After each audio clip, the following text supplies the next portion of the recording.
Shalom chers frères et sœurs, bienvenue dans notre moment intitulé 5 minutes avec Jésus. Ici Jacob Sikatenda, assistant de parole de l'EM Oujda, et je voudrais nous inviter à lire ce passage très rapidement, tiré du livre de Matthieu chapitre 4 verset 4. Je lirai la version Semeur. Il est dit, mais Jésus répondit, il est écrit, l'homme n'a pas seulement besoin de pain pour vivre, mais aussi de toute parole que Dieu prononce. Aujourd'hui nous allons nous entretenir autour du thème la voix des dieux. Avant d'entrer dans le vif du sujet, je voudrais spécifier une chose, c'est que lorsque Christ était en train de dire ces mots, il voulait simplement dire qu'autant le pain est nécessaire pour la vie, autant les paroles qui sortent de sa bouche les sont aussi, puisque le pain seul ne suffit pas. Le pain seul ne suffit pas. Alors du point de vue définitionnel, la voix, c'est simplement cet ensemble des sons produits par les vibrations de cordes vocales. Pour faire simple, la voix, c'est la parole. Et la parole, c'est cette faculté de s'exprimer par un langage articulé. Cette faculté de s'exprimer par un langage articulé. C'est simplement une phrase. La parole, c'est une phrase qui exprime une certaine pensée. C'est une phrase qui exprime une certaine pensée. On dirait même que la parole, en réalité, c'est que quelqu'un aurait dit et auquel on accorde ou on attribue une grande valeur. En réalité, nous sommes en train de parler de la voix des dieux, c'est-à-dire simplement de sa manière de parler, de sa manière de communiquer. Une question nous bouscule, c'est comment Dieu parle. Comment Dieu parle. Job 33, verset 14 à 15 répond très rapidement à cette question en disant que Dieu parle cependant, tantôt d'une manière, tantôt d'une autre, mais l'on y prend point garde. Il nous parle par des songes, par des visions, lorsque nous sommes endormis. Il voulait simplement dire, cet auteur de Job, que le Seigneur utilise diverses manières pour s'exprimer, pour amplifier sa parole, sa voix.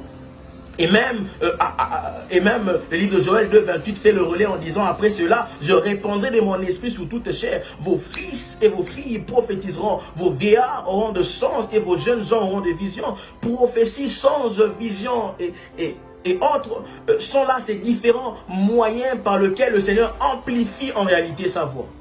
Et ces moyens concourent à la délivrance simplement de sa parole.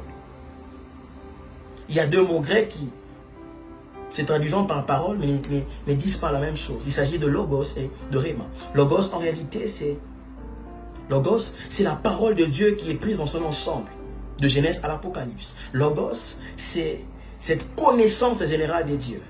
C'est de ces logos, de cette parole logos, que nous nous imprégnons, que nous faisons notre but lorsque nous naissons de nouveau. C'est ce que dit Jean chapitre 17 verset 3. Il dit, et la vie éternelle, or la vie éternelle consiste en ce qu'ils te connaissent, toi le seul vrai Dieu, et c'est lui que tu as envoyé, Jésus-Christ. Il voulait dire que le but pour lequel nous poursuivons lorsque nous naissons de nouveau, c'est te connaître par ta parole qui est le logos.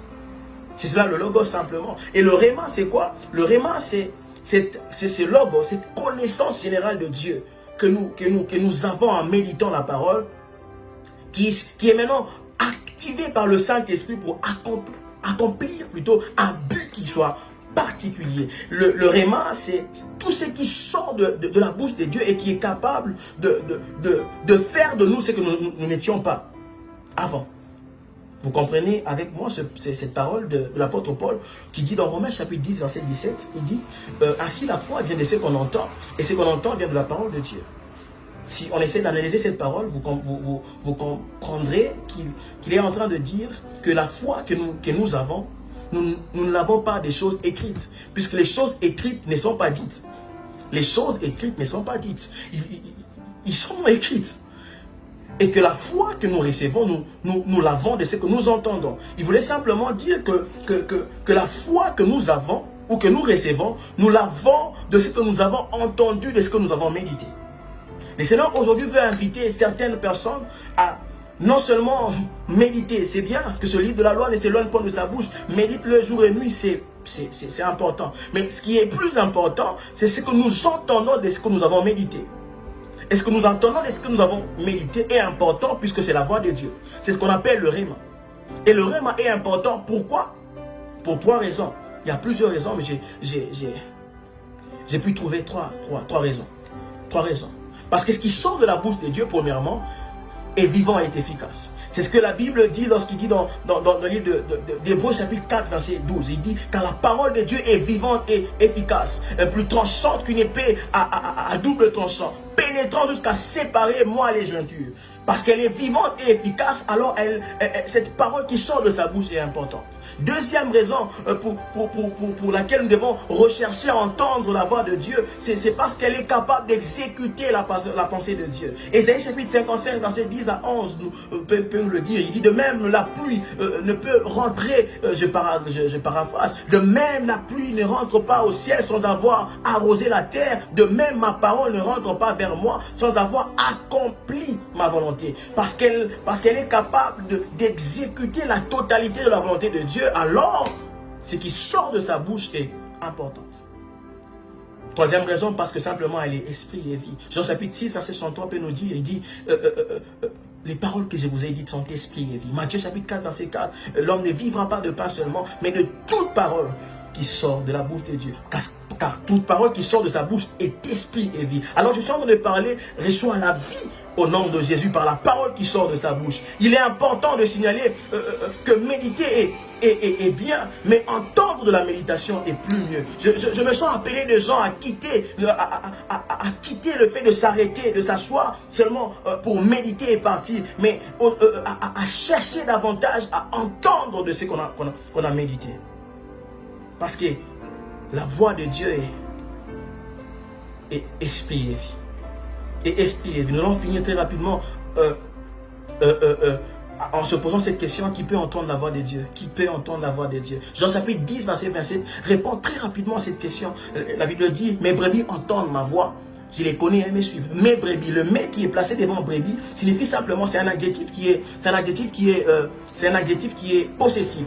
Ça signifie simplement l'appartenance. Et donc, c'est ceux qui ont le privilège d'entendre Dieu, ce sont ceux-là qui appartiennent à Dieu. Premièrement, la première condition, c'est la condition d'appartenance. Il faut d'abord l'appartenir, d'abord être à lui, afin de l'entendre. L'appartenance lui fait habiter en nous.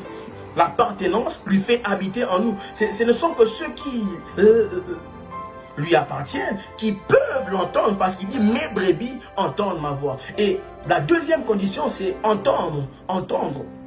Entendre, c'est avoir la sensibilité. Or, la sensibilité, c'est simplement cette capacité ou facilité de percevoir les informations au travers des organes de sens. Au travers des organes de sens. Nous avons cette capacité lorsque nous exerçons nos organes de sens à la compréhension du langage de Dieu. Nous exerçons ces organes de sens à la compréhension du langage dans un endroit qu'on appelle le lieu secret. Ne peut entendre que celui qui appartient et celui qui exerce ses organes de sens à la compréhension du langage de Dieu et qui le fait dans l'intimité avec le Seigneur. Deux questions pour finir. Sommes-nous nés de nouveau? Appartenons-nous à Jésus?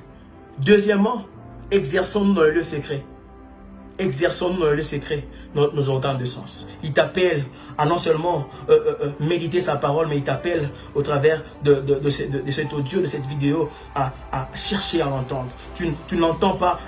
Commence à te poser ces deux questions. Est-ce que j'appartiens à Dieu? Et est-ce que je me suis exercé, j'ai exercé mes organes de sens à écouter sa voix? Que le Seigneur vous bénisse. Je voudrais prier avec quelqu'un. Père, je prie pour mon frère, ma soeur qui entendra cette vidéo. Laisse que sa compréhension de choses aujourd'hui quitte du néant, éternel Dieu, à quelque part où tu veux l'envoyer. Père, qu'à partir d'aujourd'hui, que nous recherchons ta voix dans toute ta parole. Au nom suprême de Jésus, nous avons ainsi prié, nous disons Amen.